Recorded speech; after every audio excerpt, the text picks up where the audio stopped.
Então nós vemos lá do versículo 27, Joel 2, capítulo 2, versículo 27 em diante, que diz: E vós sabereis que eu estou no meio de Israel, e que eu sou o Senhor vosso Deus, e que não há outro, e o meu povo nunca mais será envergonhado.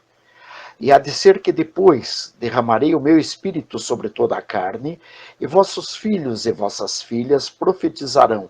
Os vossos velhos terão sonhos, os vossos jovens terão visões. E também sobre os servos e sobre as servas naqueles dias derramarei o meu espírito e mostrarei prodígios no céu e na terra, sangue e fogo e coluna de fumaça. O sol se converterá em trevas e a lua em sangue, antes que venha o grande e terrível dia do Senhor. E há de ser que todo aquele que invocar o nome do Senhor será salvo, porque no Monte Sião e em Jerusalém haverá livramento, assim como disse o Senhor, e entre os sobreviventes aqueles que o Senhor chamar. Muito bem, nós vemos aí a clareza disso já quando em Atos capítulo 2, versículo 1, houve a descida do Espírito Santo. Ao cumprir-se o dia de Pentecostes, estavam todos reunidos no mesmo lugar. De repente veio do céu um som como de um vento impetuoso e encheu toda a casa onde estavam assentados. E apareceram distribuídas entre eles línguas como de fogo, e pousou uma sobre cada um deles. Todos ficaram cheios do Espírito Santo e passaram a falar em outras línguas, segundo o Espírito lhes concedia que falassem. Então, aí Atos, capítulo 2, versículos 1 a 4. Nós vemos aqui o que trata-se tão somente da promessa revelada do Senhor lá em Joel, quando todos os filhos e filhas, os velhos vão profetizar, os velhos terão sonhos, os jovens terão visões, enfim, ele não precisa ser nessa ordem, os velhos podem ter visões e os jovens podem ter sonhos, as filhas podem ter visões e os velhos podem profetizar, ou os jovens profetizar e assim por diante. Na verdade, trata-se do cumprimento da promessa feita no livro de Joel, capítulo 2.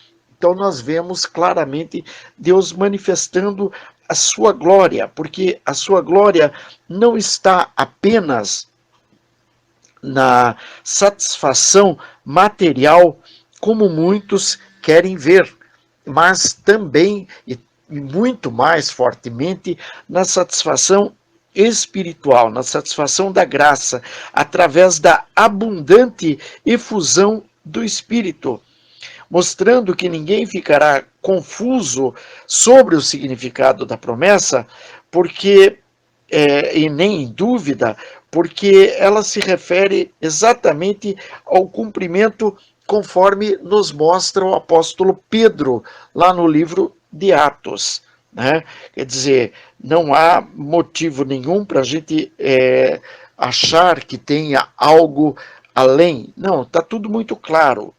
Esse foi o dom do Espírito que, segundo a predição, deveria vir. Né? O que está descrito em Atos, segundo a predição de Joel, deveria vir os dons do Espírito sobre cada uma das pessoas que creem no santo e sagrado nome de Jesus. Essa bênção, ela é prometida. A bênção que é prometida é o derramamento do Espírito Santo de Deus, os dons, as graças, as consolações, das quais o bendito Espírito é o único autor e consumador. Né? Quer dizer, ele não é nada por acaso. Nós temos que entender que o Espírito Santo de Deus, ele goteja, por assim dizer, sobre todos nós, levantando a quem ele quer levantar, para que realizemos os serviços extraordinários.